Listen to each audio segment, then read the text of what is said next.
buin ni som panga April sang ni som ni panga thole ni a hian mong mual helai phaisen zaw pan na sira hian hei mong tuisen mong an tia ke ni hian kan la sengai lowa tuisen mong ani an tia chu kan phuna ei forest department khozol division atanga kan lak chu ani chuan hemi waiting set lelama che son pakhat kan phun zo che to a chu lomte an ba cover tel zuanga video off lowin apani in tikhan kan phun ani zia voinia phun tu te hi ke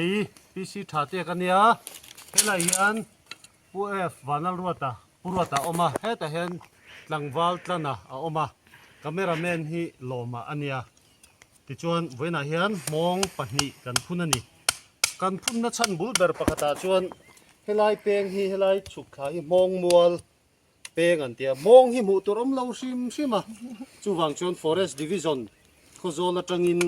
mong kan vadil chuaka ti hian kan phun ta ni hei hi lo thang lian se mi puite tan po cholna nuam boruak tha siam tu lo ni se kan ti tak zeta tin he mong mual ani ang che la hian mong pati phun hi kan lu pokani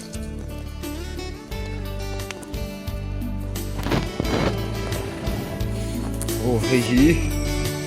kan phun masak zo kania